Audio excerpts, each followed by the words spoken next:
பாட்டி தாத்தாக்களே, உங்க அன்ப சாக்லேட்டாவும் ஸ்வீட்ஸாவும் உங்க பேரன் பேத்திக மேல மழையா பொழிறீங்களா? அப்போ இந்த வீடியோ உங்களுக்கு தான். எஸ்பெஷலி அந்த குட்டீஸோட அம்மாக்களுக்கு தான் இந்த வீடியோ.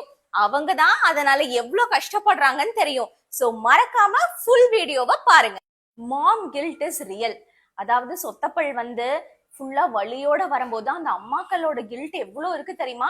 அந்த குற்ற உணர்ச்சி சொல்லி தீராது. வரும்போது எல்லாம் பேரண்ட்ஸ் எனக்கு குற்ற உணர்ச்சியே தாங்க முடியல, என்னாலதான் குழந்தை இவ்வளவு கஷ்டப்படுதோ அப்படிங்கிறாங்க. பட் கல்பிரிட் யாரு தெரியுமா? உண்மையாவே தாத்தா பாட்டிகளா தான் இருப்பாங்க. அம்மா சொல்லியும் கேட்காம ஸ்வீட்டு குழந்தை கேக்குது, பரவாயில்ல கொடுத்தா என்ன, அந்த காலத்துல என்ன பல் சொத்தையா இருந்துச்சு, நாங்க என்ன வேர் சிகிச்சையா பண்ணோம், விழுந்து முளைக்கிற பல்லு தானே, இப்படின்னு நிறைய ரீசன் சொல்லி அம்மாக்களுக்கும் தெரியாம திருட்டுத்தனமா சாக்லேட்டை கொடுத்துட்டே இருப்பாங்க. ஆனா அது விளைவு என்ன? குழந்தைகளுக்கு பல் சொத்தை தான். அப்புறம் அம்மாமார்கள் தான் ஐயோ என்னாலதான் இப்படி ஆயிடுச்சா அப்படின்னு ஃபீல் பண்ணுவாங்க. இந்த வீடியோவை மெயினா பேரண்ட்ஸ் அவங்க பாட்டி தாத்தாக்களுக்கு போட்டு காமிங்க. தயவு செஞ்சு இந்த தப்ப திரும்பி பண்ணவே பண்ணாதீங்க. இந்த மாதிரி உங்க குட்டீஸோட வால்யூம் கேவிட்டிஸ் இருந்துச்சுன்னா யோசிக்கவே யோசிக்காதீங்க. ஷைன் டென்டிஸ்ட்ரியை காண்டாக்ட் பண்ணுங்க. உங்க டவுட்ஸை கிளியர் பண்ணிக்கோங்க.